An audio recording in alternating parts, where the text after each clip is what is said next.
Recording in progress.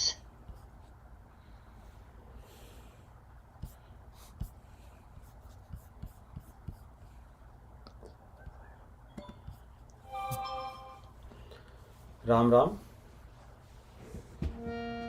आज श्री रामचरितमानस के अयोध्या कांड के 212 से लेकर 222 इन 11 दोहों के भावों का रसम आस्वादन करेंगे।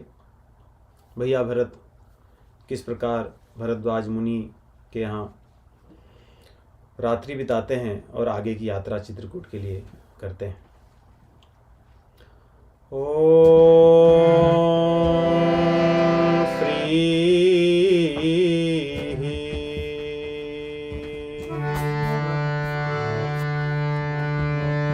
श्री सीतानाथ समारंभां श्रीरामानन्दार्य मध्यमाम् अस्मदाचार्य पर्यन्तां वन्दे श्रीगुरुपरम्पराम्। बंदम तुलसी के चरण जिन कीन्हो जग काज, कलि समुद्र पूर्णत लख्यो प्रगट्यो सप्त जहाज। श्री राम जय जय राम।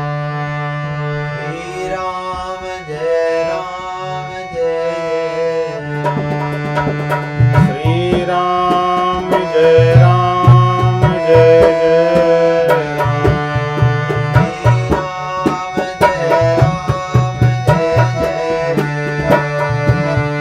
श्री राम जय राम जय जय राम।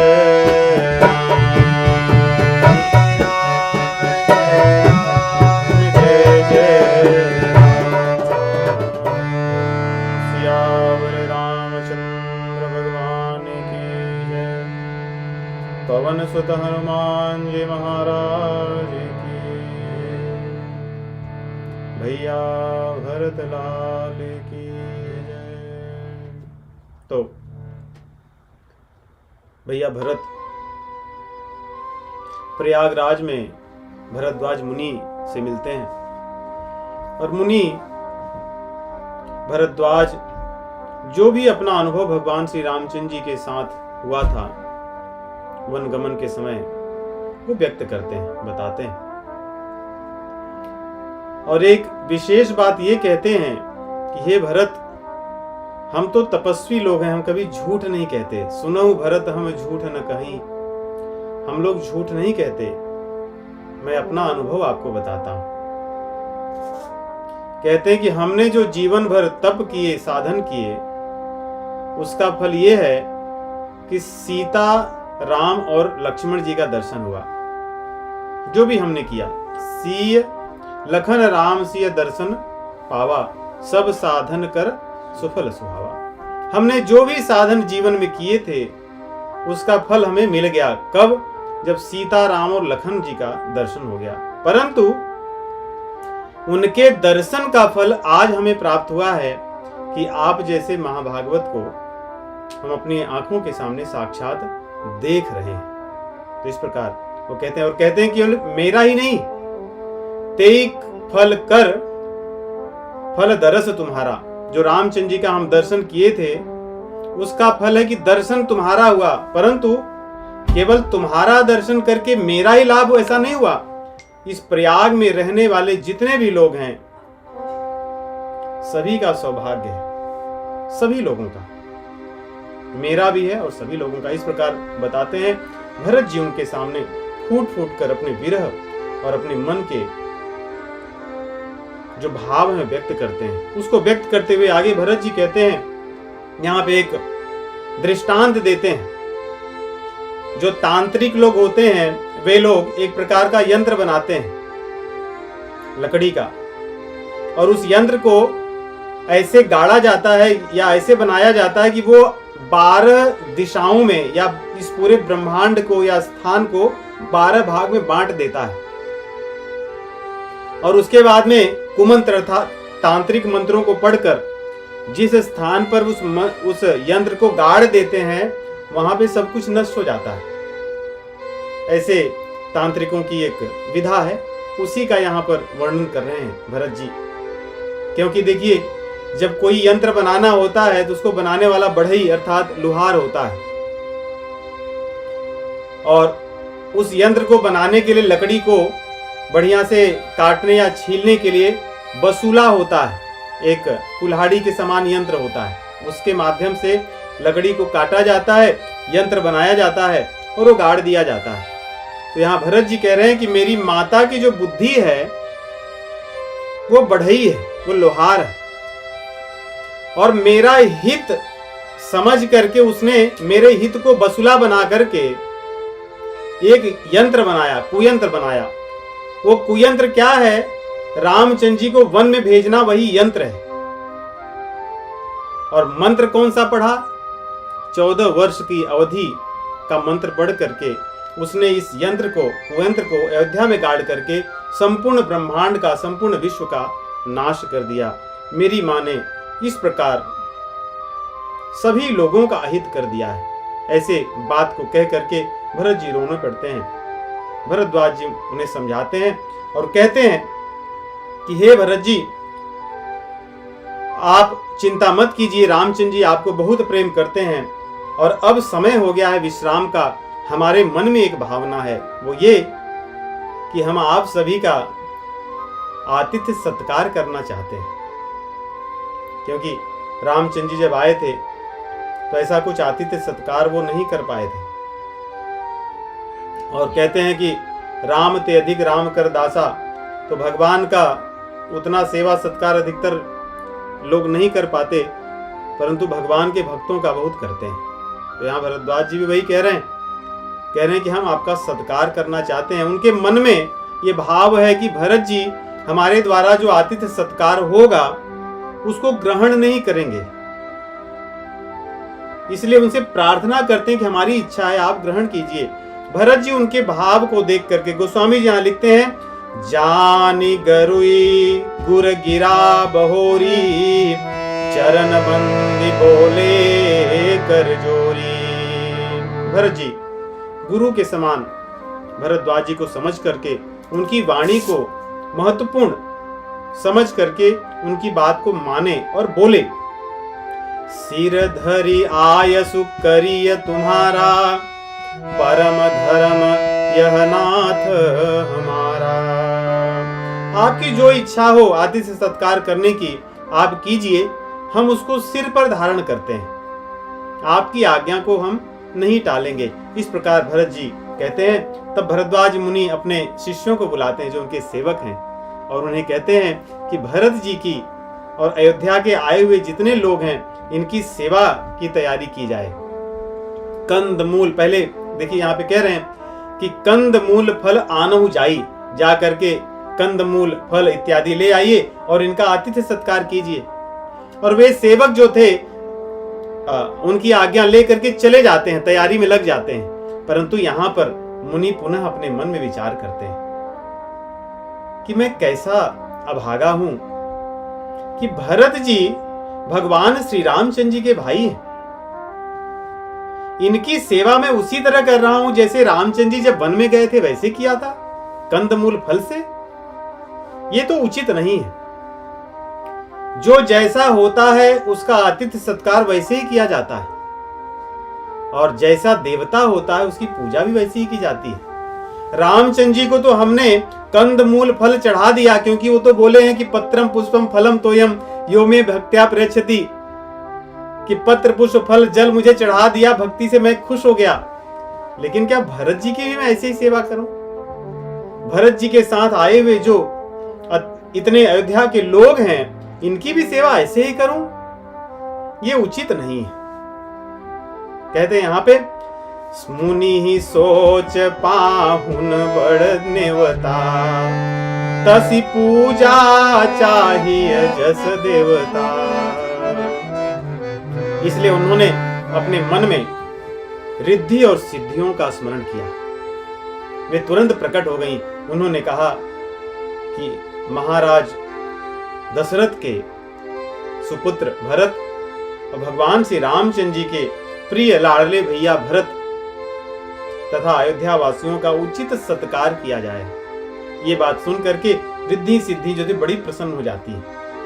उनके मन में इतनी प्रसन्नता होती है कि कहती है कि आज हमारा भाग्य वास्तव में सफल हो गया, हमारा जीवन सफल हो गया। हमको भगवान ने बनाया है चमत्कार करने के लिए, सबकी सेवा करने के लिए। वो तो आज तक निरर्थक था।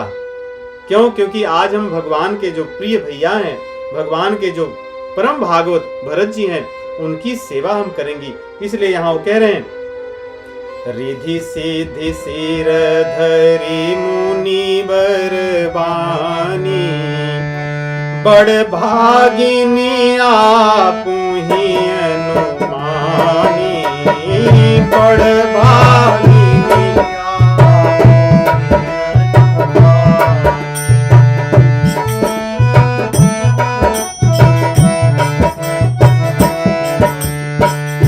कहीं परस्पर सिद्धि समुदायी, अतुलित अतिथि राम लघुबाई।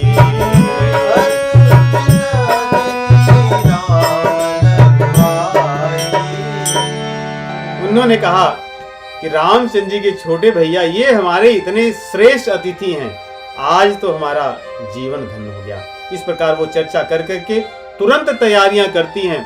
प्रयागराज में देवताओं को जो दुर्लभ सुख ऐश्वर्य है, वे सारी चीजें प्रयागराज में प्रकट हो जाती हैं। बड़े बड़े महल, उन महलों में भोग की ऐसी सामग्रियां जो देवताओं के लिए भी दुर्लभ है। ऐसे ऐसे सेवक और सेविकाएं वहां विराजमान हैं, खड़ी हैं, जो केवल मन की स्थिति को देखकर सेवा करती हैं। अयोध्या वासियों को कुछ कहना नहीं पड़ रहा है और वे उनकी इच्छा अनुसार सेवा कर रही हैं। ये देखिए, रिद्धि सिद्धियां ऐसा कार्य करती हैं। इसीलिए कई बड़े बड़े योगी रिद्धि सिद्धि पाना चाहते हैं, और जिनको इनका एक अंश प्राप्त हो जाता है, वे आजकल बड़े बड़े चमत्कारी बाबा लोग हो जाते हैं। वे रिद्धि सिद्धियां यहाँ पे सेवा करती हैं। दासी दास साजु सब लीन्हे, जोगवत रहे मन दीन्हे। मन में जो इच्छा है वैसी यहाँ पे सेवा करने के लिए ये रिद्धि सिद्धियां दासी दास बना दी हैं।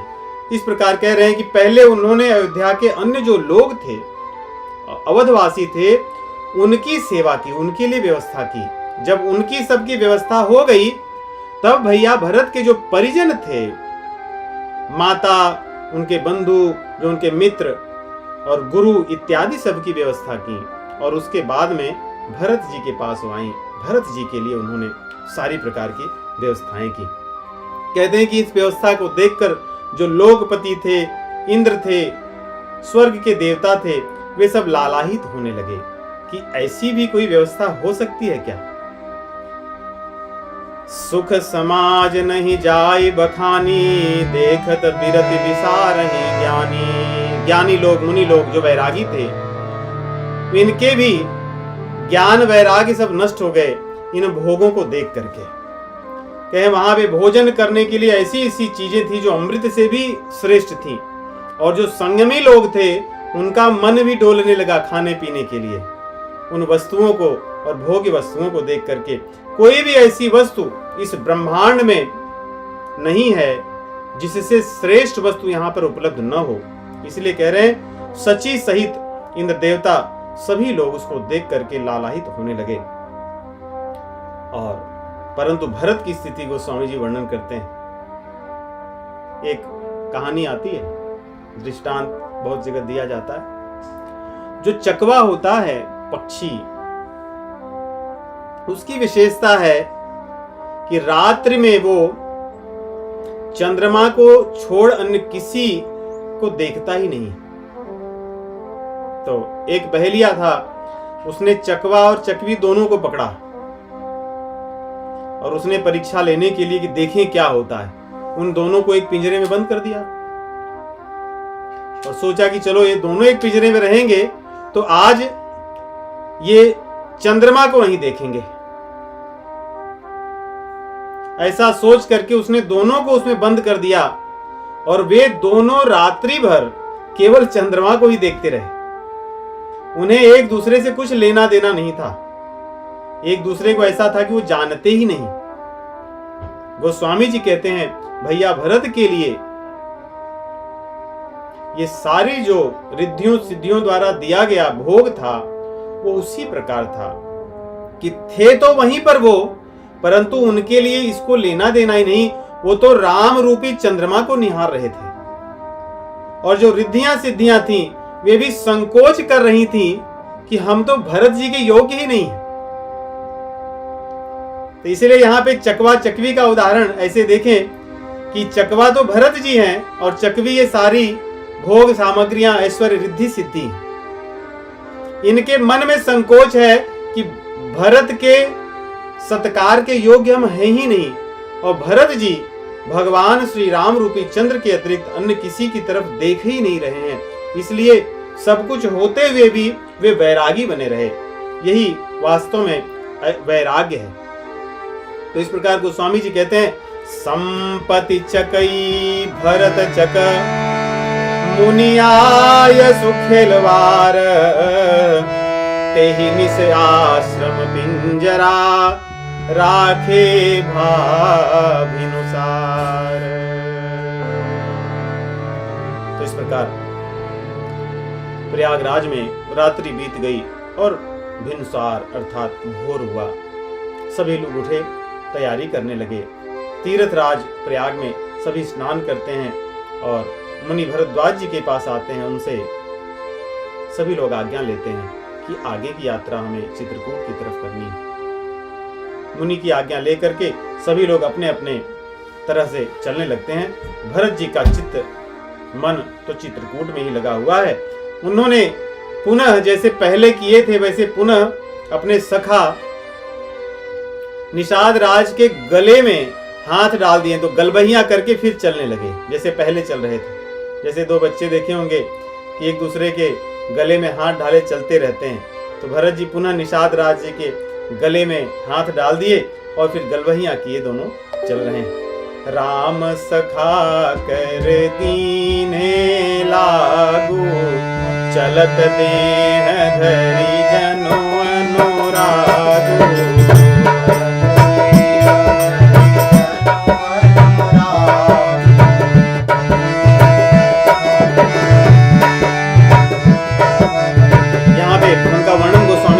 भैया भरत दिख कैसे रहे?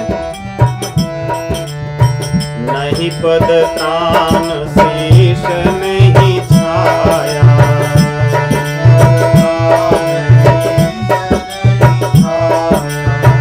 प्रेम नेम व्रत धर्म माया।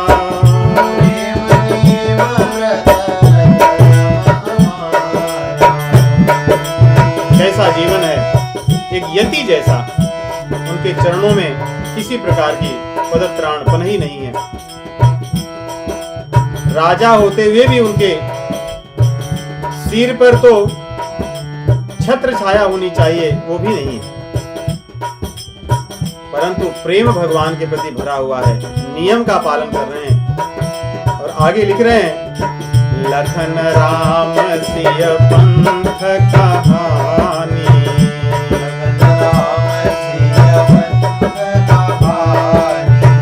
पूछत सखहि कहत मृदुबानी।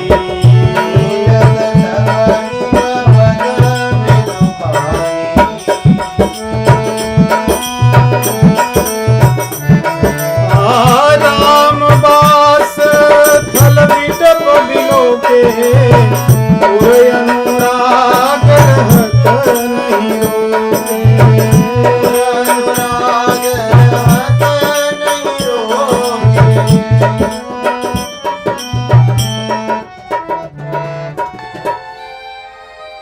भरत जी के चरण में पनही नहीं है, इसलिए धरती मां उनके पैरों में कष्ट न हो इसलिए मृदु हो गई।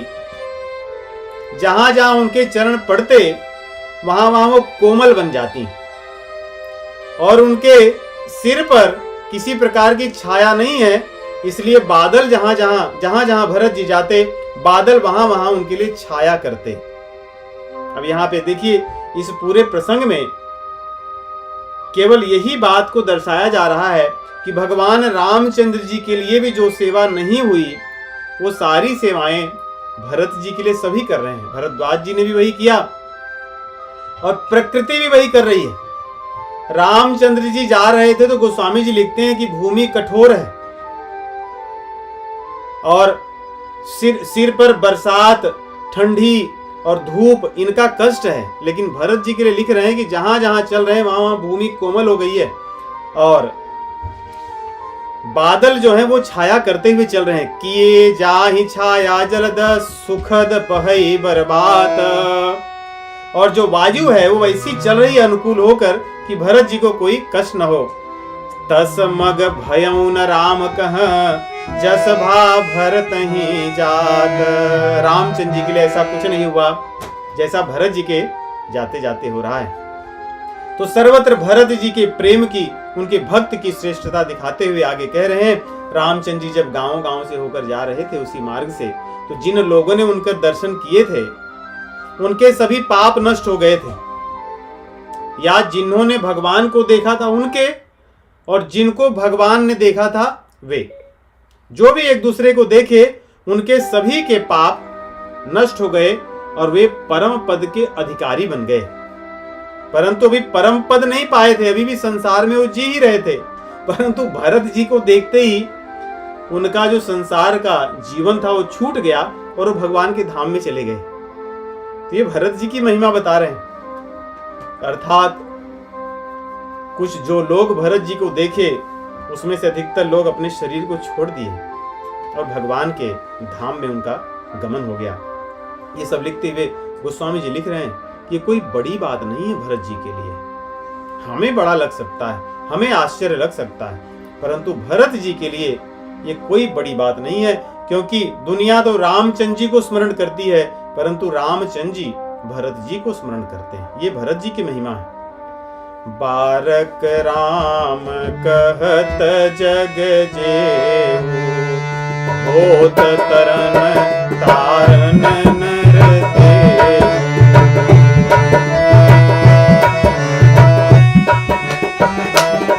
एक बार राम कहने से भी जीव का कल्याण होता है, परंतु ऐसे भगवान राम भरत जी का स्मरण कर रहे हैं। अर्थात भरत जी को स्मरण करने का क्या लाभ होगा?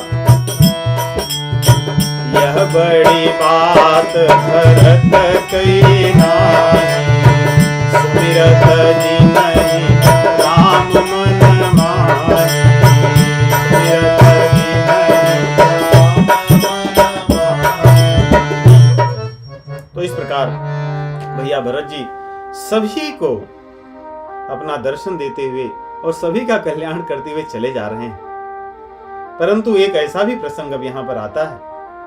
यहाँ पे तो सभी आनंदित हैं जो लोग भरत जी को देख रहे हैं, परंतु देवताओं ने जब भरत जी को इस प्रकार देखा उनके मन में खलबली मच गई कि अब क्या होगा, हमारा तो बना बनाया पूरा खेल ही बिगड़ जाएगा।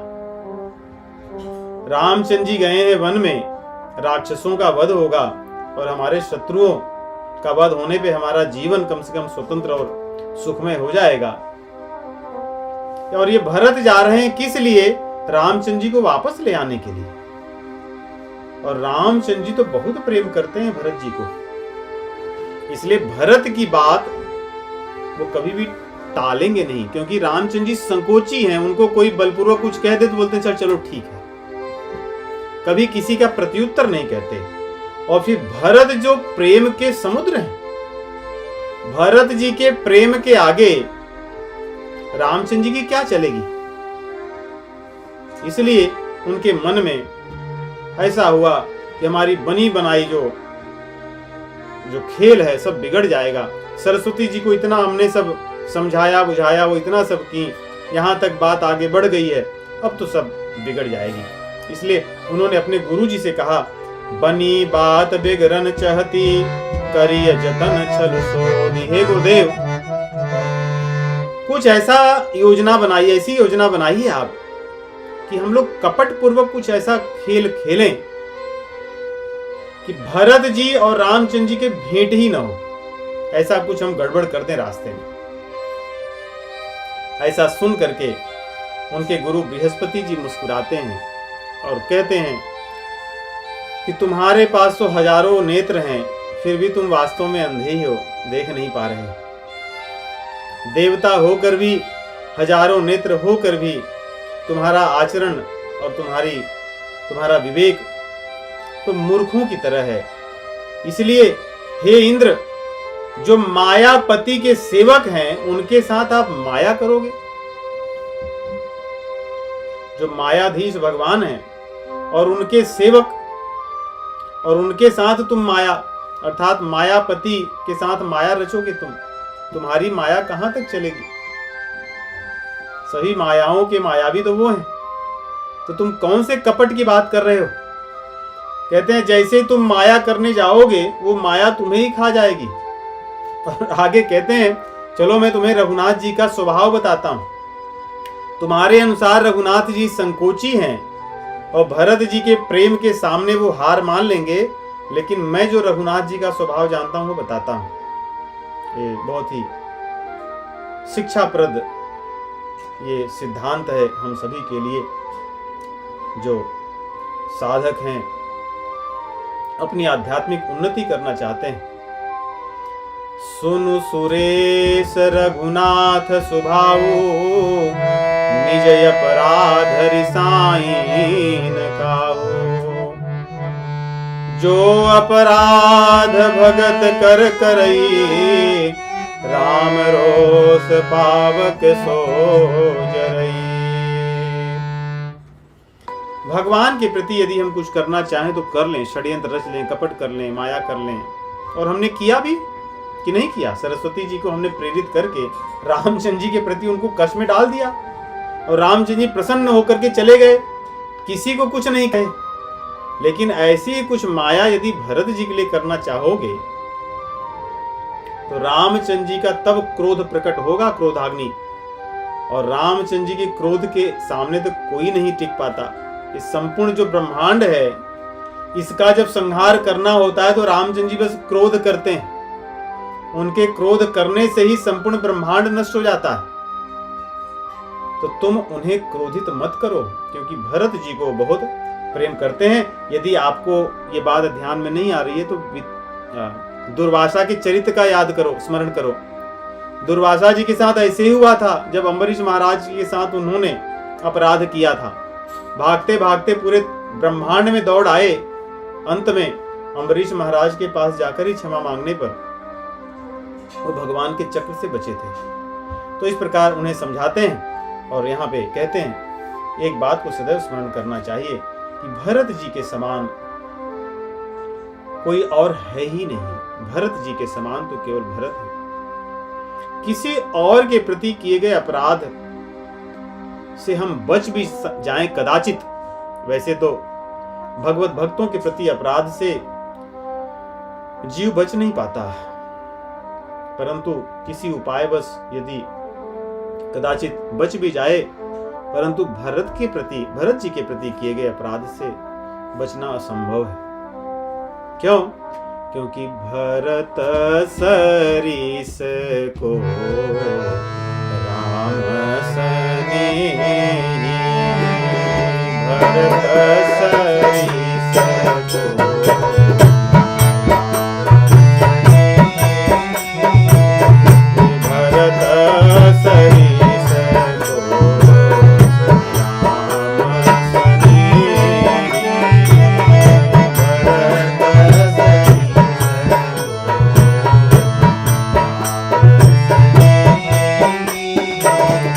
जग जप राम राम जप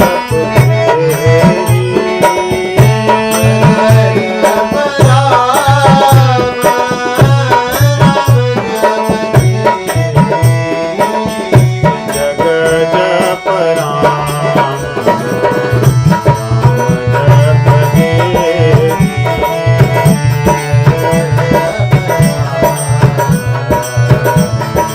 कितनी सुंदर चौपाई है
इसी बात को समझाते हुए आगे कहते हैं, मनहु न आने अमरपति रघुबर भगत काज। आप मन में भी ऐसे विचार न ले आइए, करने की बात छोड़ दो, मन में भी न ले आओ, क्योंकि ऐसा ले आने से आपका सर्वत्र अपयश फैलेगा और आपको परलोक में दुख ले उठाना पड़ेगा। अर्थात जब शरीर छोड़कर देवता बने हो, कभी न कभी तो छूटेगा, अमर थोड़े ही आप। नाम भले आपका अमर है, ये देवताओं की भी बड़ी विडंबना है, नाम तो उनका अमर है परंतु अमर होते नहीं, लेकिन कम से कम बहुत हजारों हजारों वर्षों तक तो जीवित रहते हैं, इसलिए अमर कहा जाता है। कहते हैं आप जब परलोक अगर जाना चाहोगे, वहां पर भी आपको बहुत कष्ट मिलेगा और दुख दिन दिन शोक समाज। अब जब तक इस शरीर को या देवता रूप में रहोगे, आपके जीवन में कभी भी शांति नहीं मिलेगी, सदैव शोक ही शोक होगा। इस प्रकार समझाते हुए कहते हैं कि रामचंद्र जी को सेवक बहुत प्यारा है, सेवकों से प्रेम करोगे तो रामचंद्र जी बहुत प्रसन्न होते हैं और सेवकों से वैर करोगे तो रामचंद्र जी को बहुत दुख होता है। इस प्रकार समझाते हुए कहते हैं, देखिए भगवान तो निर्विकार हैं, अलेप हैं, किसी से उनको कुछ लेना देना नहीं है, सदैव समभाव में रहते हैं। समोहम सर्वभूतेषु, भगवान कहते हैं भगवत गीता में कि मुझे किसी से क्या लेना देना, मैं तो सदैव समभाव में रहता हूं। क्यों? क्योंकि कह रहे हो जो निर्गुण ब्रह्म है वो समभाव में रहता है, परंतु जब वो अपनी माया से, अपनी माया को अधीन करके सगुण रूप में आता है तो समभाव रहने के लिए थोड़ा ही आता है। समभाव में रहना होता तो अपनी माया को अपने अधीन करके सगुण रूप में क्यों आता? इसलिए यहां पे सगुण की महत्ता को बताते हुए कह रहे हैं कि वास्तव में संसार में सब चीजें कर्म के सिद्धांत से चलती, भगवान का उसमें कोई हस्तक्षेप नहीं होता। कर्म प्रधान विश्व करी राखा, जो जस करिए सो तस फल चाखा, कि भगवान को किसी से कुछ लेना देना नहीं है। इस सिद्धांत को हम सभी ध्यान से समझें, हम सभी भक्तों के लिए बहुत आवश्यक है। यहाँ पे निर्गुण और सगुण का भेद बताते हुए जो सगुण उपासक हैं उनके लिए भगवान यहाँ कुछ बात बता रहे हैं, भरद्वाज मुनि जी कुछ बात बता रहे हैं। कहते हैं ये बात तो सत्य है कि भगवान निर्लेप हैं, निर्गुण हैं, निराकार हैं, अनवद्य हैं, उनमें किसी प्रकार का दोष नहीं है, गुणातीत हैं। परंतु वही प्रभु जब अपनी माया को अपने अधीन करके मनुष्य जैसे हमें दिखते हैं या यहाँ पर इस संसार में मनुष्य जैसे व्यवहार करते हैं, तब उनका व्यवहार कभी भी सम नहीं होगा। और क्यों होगा? क्योंकि यदि सम होता तो फिर राक्षसों का वध करना क्या अच्छी बात है? उनको क्या लेना देना है? राक्षसों का वध क्यों कर रहे हैं?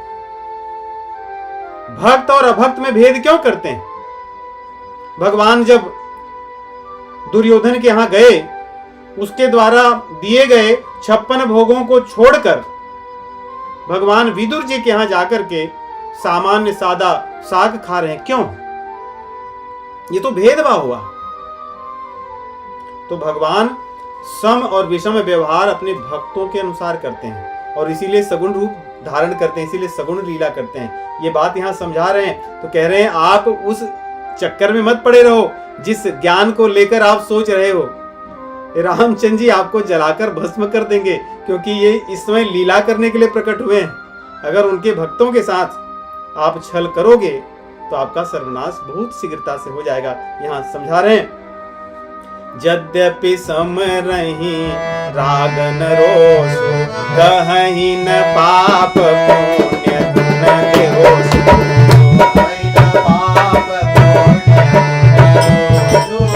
तदपि करहीं सम विषम विहारा, भगत भगत हृदय अनुसारा।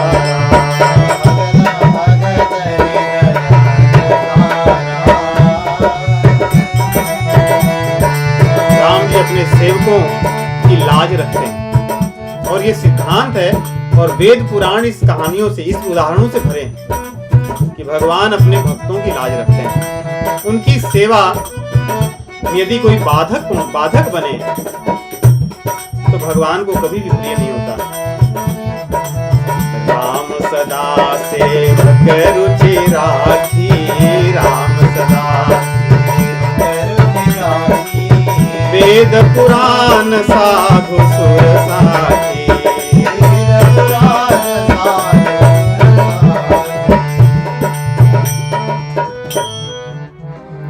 इस प्रकार समझा रहे हैं। गोस्वामी जी की एक बड़ी विशेषता है कि बड़े कठिन से कठिन सिद्धांतों को वे ऐसे ढंग से प्रस्तुत करते हैं जो सामान्य से सामान्य व्यक्ति भी समझ जाए। तो यहाँ पे निर्गुण और सगुण का जो भेद समझना कठिन है, इस उदाहरण से उन्होंने कितनी सरलता से हमें समझाया है। नहीं तो कितने प्रश्न होते हैं इससे संबंधित और समझना कठिन होता है। तो यहाँ पे कह रहे हैं कि इसलिए हे इंद्र, भरत जी से तुम डरो मत। भरत जी तो रामचंद्र जी से भी बड़े कृपालु हैं, वे तो आपके काम में कभी बाधक नहीं बनेंगे।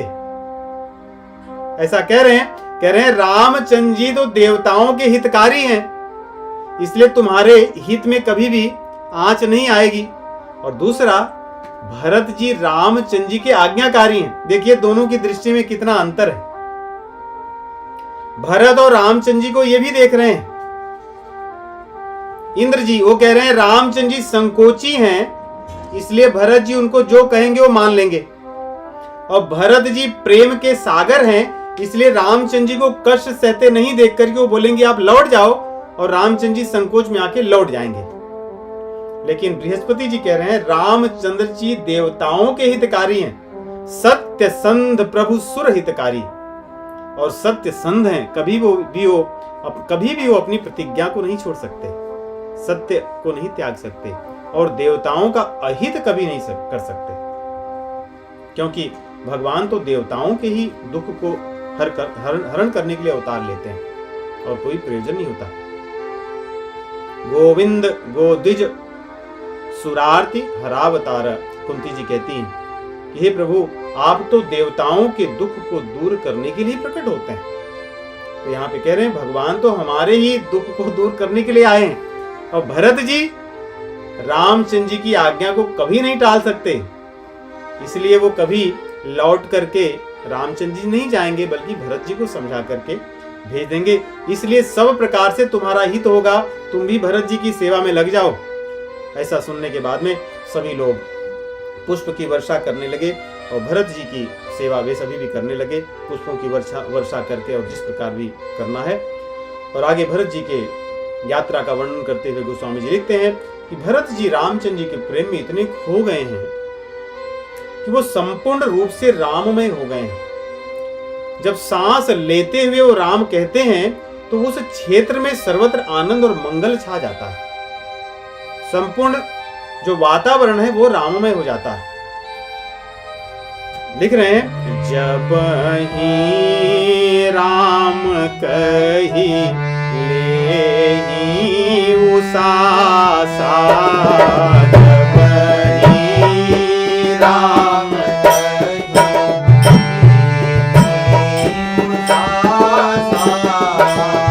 मगध प्रेम मनहु जहु पासा,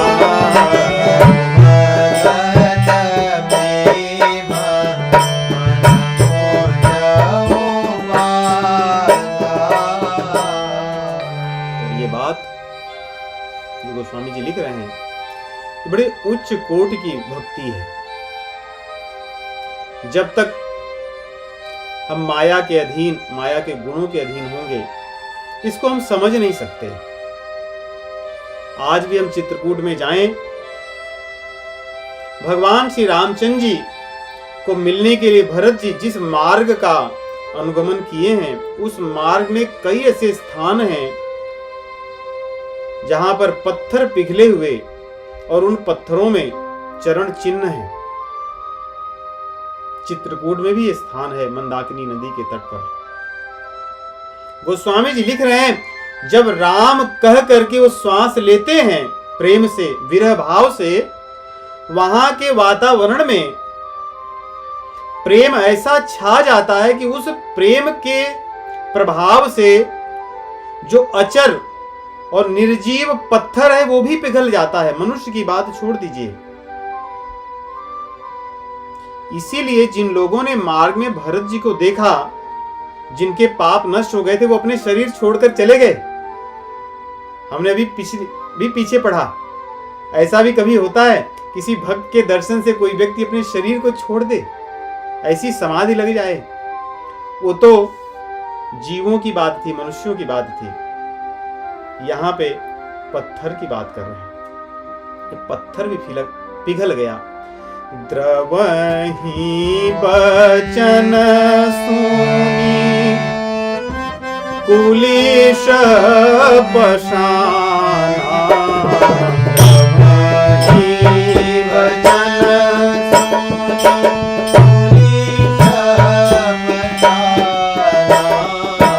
पुरजन प्रेमन जाहि बखाना,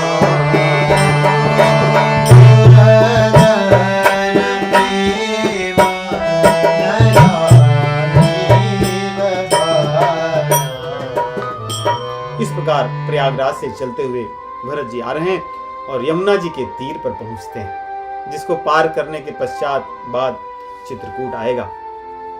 कह रहे जमुना जी के पास जब पहुंचते हैं, जमुना के जल को देखकर भरत जी मूर्छित हो जाते हैं, क्योंकि जमुना जी का जो रंग है, जल का रंग है, वो भगवान श्री रामचंद्र जी के जल से मिलता है।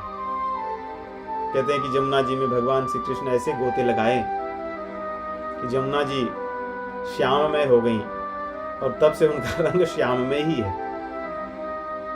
भगवान के चरणों का, उनके प्रेम से वे श्याममयी हो गई। उस श्याम रंग को देखकर भरत जी मूर्छित हो गए, भगवान श्री रामचंद्र जी में खो गए, समाधिस्थ हो गए। परंतु अपने विवेक को संभाल कर, विवेक रूपी जहाज पर कैसे भी हो अपने आप को संभाले गिरते गिरते, और इस प्रकार वहां पर रात्रि में विश्राम करते हैं। और प्रातःकाल उठ करके सभी लोग शीघ्रता से जमुना जी को पार करते हैं। जमुना जी को पार करने में निषाद राज गु की बड़ी महिमा है, उनका ही सब कुछ है। उन्होंने अपने सभी सेवकों को, अपने सभी जनों को ऐसे समझाया, ऐसी व्यवस्था की, कहते हैं कि क्षण भर में, कुछ जल्दी ही, शीघ्रता से सभी लोग जमुना जी को पार कर गए। वहां पर सभी उतर करके स्नान किए, स्नान करके फिर आगे की यात्रा आरंभ करते हैं। भरत जी अपने मित्र गो के साथ चल रहे हैं, सीताराम लक्ष्मण जी को स्मरण कर रहे हैं, और जहां जहां पर भगवान जी विश्राम किए थे उन स्थानों को निषाद राज गुह दिखाते हैं। देखिए, भरत जी और निषाद जी में जहां भी वार्तालाप हुई है, केवल और केवल उन स्थानों के, भगवान बैठे कहाँ थे, नहाए कहाँ थे, सोए कहाँ थे, खाए कहाँ थे, कहाँ कहाँ रुके थे, क्या कहे थे, उनकी चर्चा ही चल, सदैव राम कथा ही चल रही है निषाद राज की। और भरत जी ऐसे प्रेमी हैं, उन सभी स्थानों पर लौट जाते हैं, दंडवत प्रणाम करने लगते हैं।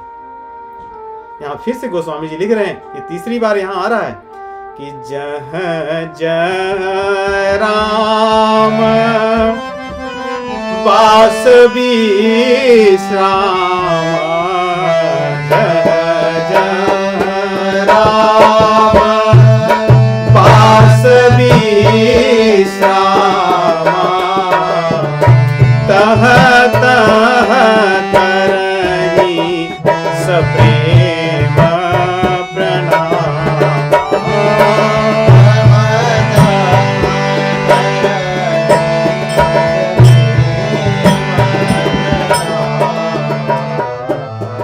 जहां जहां रामचंद्र जी का वास हुआ था, विश्राम हुआ था, वहां वहां प्रेम से दंडवत प्रणाम करते हुए भरत चल रहे हैं।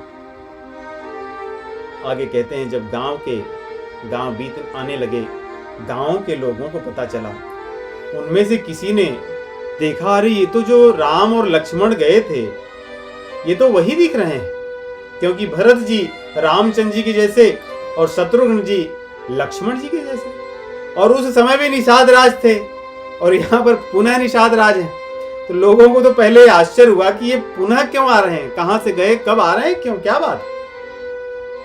सभी लोग बुला करके एक दूसरे को कहने लगे, जो गांव की स्त्रियां थी। देखिए गोस्वामी तुलसीदास जी इस रामचरितमानस में भक्ति की पराकाष्ठा को एक एक चौपाई में लिखे, सिद्धांतों को लिखे। यहां पे जीव और भगवान के भेद को गोस्वामी जी ने 3 चौपाइयों में लिखा है। वो भी किसके माध्यम से कहलवाया है?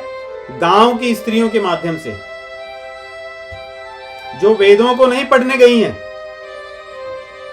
जिन्होंने शास्त्रों का आलोड़न नहीं किया है, उनके माध्यम से कहला रही है। सखियां एक दूसरे से बात कर रही हैं कि सखी देखो, ये तो राम लक्ष्मण पुनः जा रहे हैं। तो उसमें से कुछ कहती हैं राम लक्ष्मण नहीं है, तो उसमें से कुछ कहती हैं राम लक्ष्मण क्यों नहीं है, जरा देखो तो। बय बपु बरन रूप सोई आली, शील स्नेह सरिस समझाली।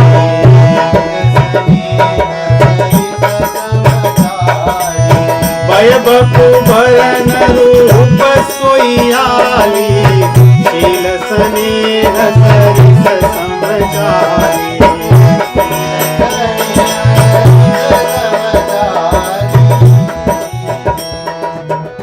वय अर्थात इनकी अवस्था, देखने में जो अवस्था होती है, ये दोनों वैसे ही हैं। और शरीर भी देखने में ऐसे ही है, वर्ण शरीर का रंग भी वैसे ही है, और रूप भी वैसे का वैसे ही है। जैसे वे दिखते थे एकदम वैसे ही है, उनकी अवस्था वैसे ही है, रंग वैसे ही है, और वर्ण भी वैसे ही है, शरीर भी वैसे ही गठीला है जैसे रामचंद्र जी के था, सौंदर्य भी वैसे ही है। शील स्नेह, इन दोनों के शील अर्थात जो गुण दिख रहे हैं, हाव भाव दिख रहे हैं, विनम्रता दिख रही है, और जो प्रेम दिख रहा है, और जो चाल है, चाल भी ऐसे ही है, उसी चाल से चल रहे हैं। कहते हैं जब जीव भगवान के धाम में गमन करता है और वो किसी प्रकार की जो मुक्ति पाता है, जैसे सारूप्य है, सालोक्य है, साष्टी है, सामीप्य है, तो ये जो मुक्तियां पाता है, तो वहां पे भगवान के धाम में भगवान जैसे ही दिखता है, उसमें कोई भेद नहीं होता। अगर किसी को ज्ञान न हो तो उसके पता ही नहीं चलेगा भगवान है कौन।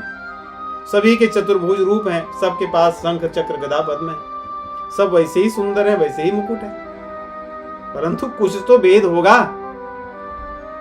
नहीं तो कोई भी भगवान के आसन में विराजमान हो जाए, लेकिन कोई होता नहीं है भगवान के आसन में विराजमान तो भगवान ही होते हैं। तो उसकी बात को सुन करके दूसरी सखियां कह रही तेरी बात तो सही है। यहां पे भरत जी जीव और भगवान इनका भेद बता रहे हैं कि जीव और भगवान में भेद देखने में सामान्य रूप से दिख तो नहीं रहा है, लेकिन भेद तो है। तो दूसरी सखी कह रही है, भेद बता रही, क्या भेद है? बेशन सो सखी सियन संगा, बेशन सो सखी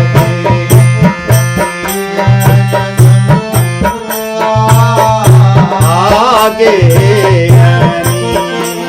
चली चतुरंगा, आगे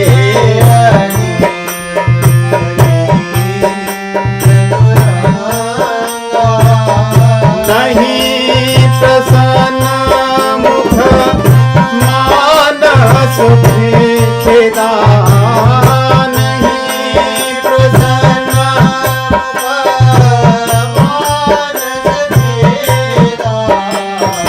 सखी संदेह कोई तेरी देवा।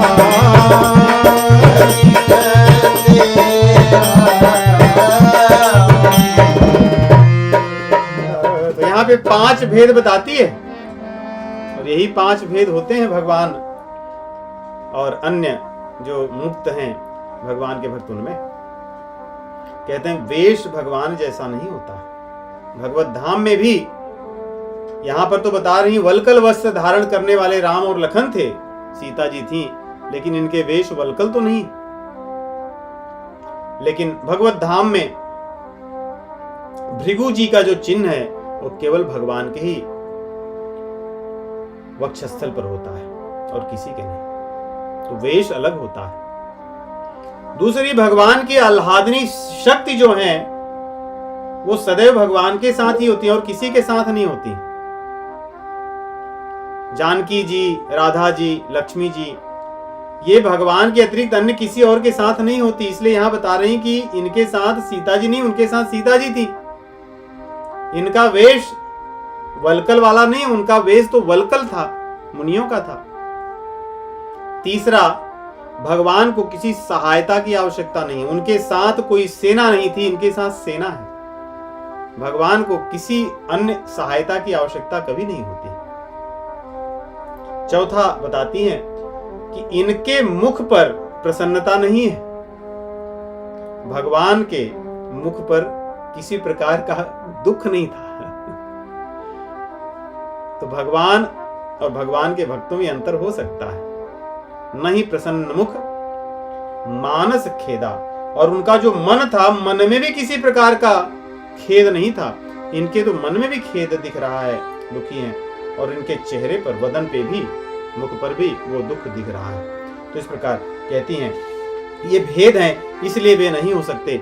इस सखी के तर्क को सुन करके जो अन्य सखियां थीं वे बड़ी प्रसन्न हो जाती हैं और कहती हैं कि तुम्हारे समान तो कोई भी और बुद्धिमान और विवेकवती नहीं है, बुद्धिमती नहीं है, विवेकवती नहीं है। तुमने जो बात की वो सत्य बात है। बोली मधुर वचन तीय दूजी। दूसरी सखियां कहती हैं कि आपके जैसा कोई नहीं है, और समझाने लगती हैं कि मुझे लग रहा है, क्योंकि आपस में चर्चा करती हैं और तर्क वितर्क से, कि रामचंद्र जी जो गए हैं वन में, उनको मनाने के लिए भरत जा रहे हैं। मुझे तो ऐसा लग रहा है भरत जी राज नहीं करना चाहते हैं, क्योंकि उन्होंने भी सुना है भरत जी के स्वभाव को, इसलिए वो जानती हैं।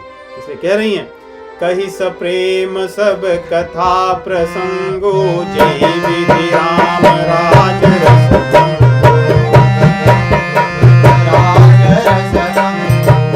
भरत ही बहुरी सराहन लागी, शील स्नेह सुधाय सुधागी।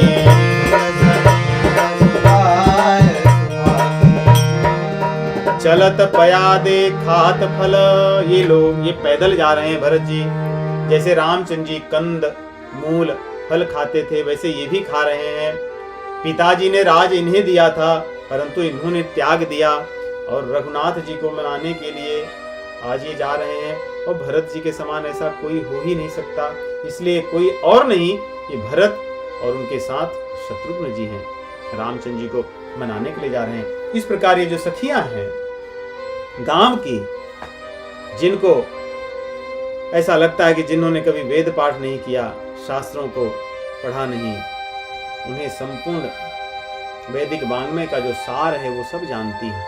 गोस्वामी जी उनके द्वारा इस सिद्धांत को प्रतिपादित करते हैं। और आगे की कथा अगले सप्ताह। राम राम।